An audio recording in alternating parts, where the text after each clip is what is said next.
What does PDI stands for? Pre-delivery inspection is what it stands for at the dealership. Oh, that's interesting. We've decided that it's called probably didn't inspect when it comes from the dealership. So buyer beware.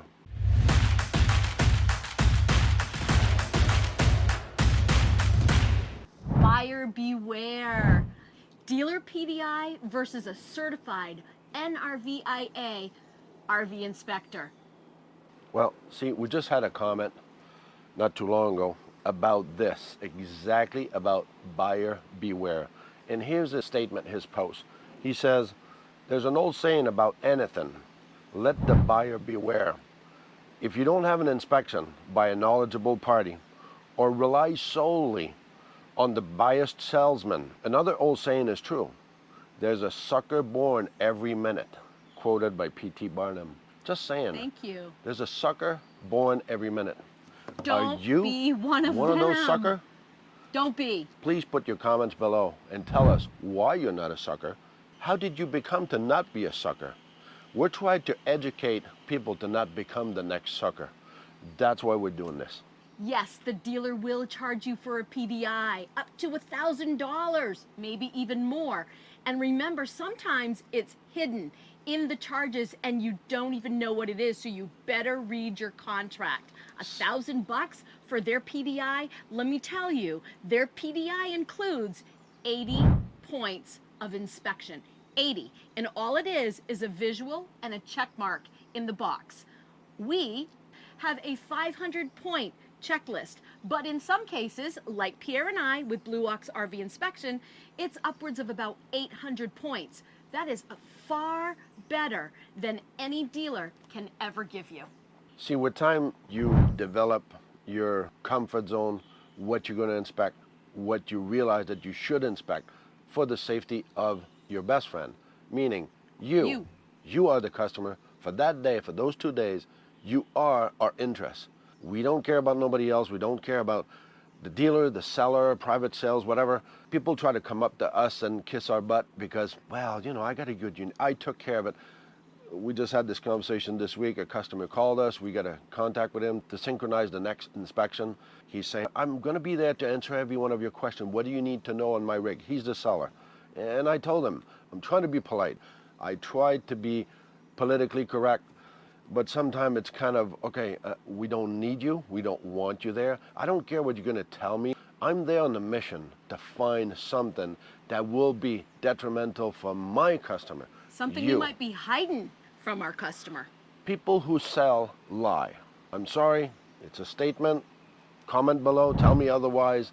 Either it's a salesman, either it's somebody who's got a used car. There's always a reason why we sell something. We're selling because we're getting rid of it.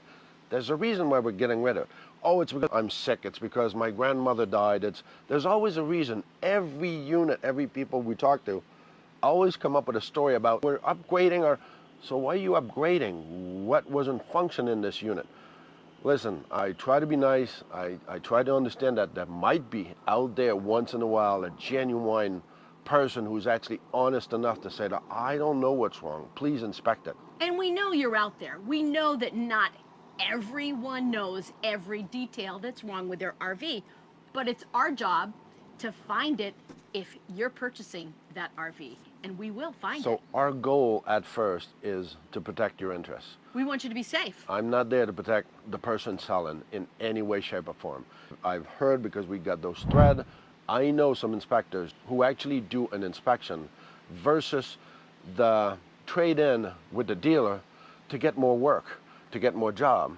So they slide their way into doing a report that is not accurate for the customer, but pleases the dealership.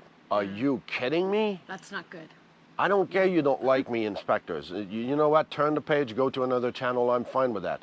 This is not who I'm searching for.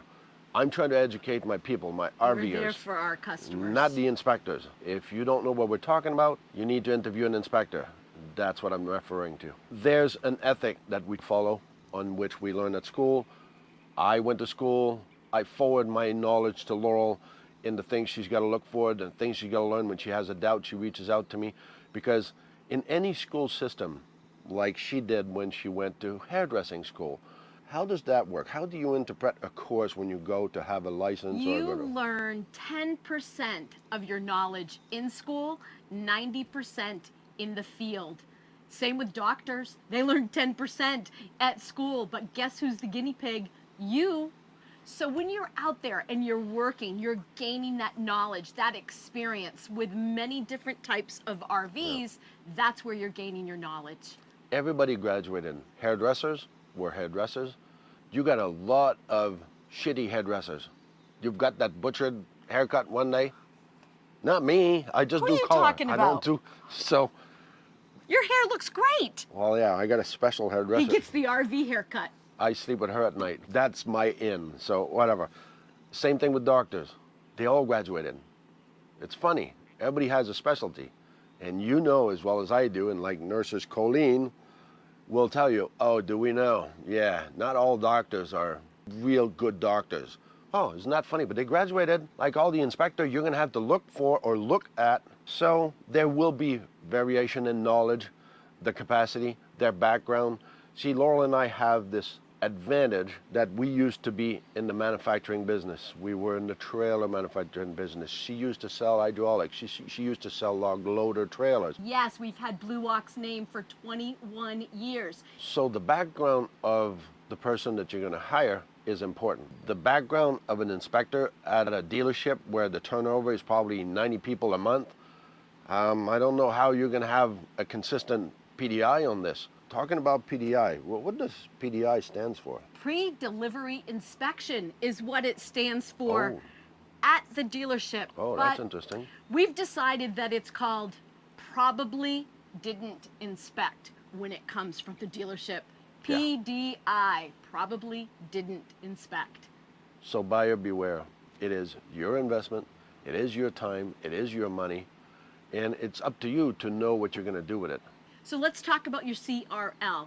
Pierre and I deliver a report that within that report has a place that you can click. It's called CRL, Create Repair List. So once we have gone through this inspection, you can take every point that you want the dealer or the seller to deal with, to fix for you prior to signing on the dotted line, and you can give this to them. Now, you print that report so that when you go to pick up your RV, you can have them prove that all those points have been fixed. And if they haven't, you wait for them to fix it. Don't sign on the dotted line. They want your money. Right now, you're first in line. PDI, prolonged delivery interference. That's what they're That's another trying good to one. do to you. Yeah, okay, Prolonged but there's a delivery reason why. interference. Why do they do this? Why do a dealer do this? They want you to come back under warranty. That's going to be a topic in the next video. So remember, and do never forget, it's not about the destination. It's all about the journey.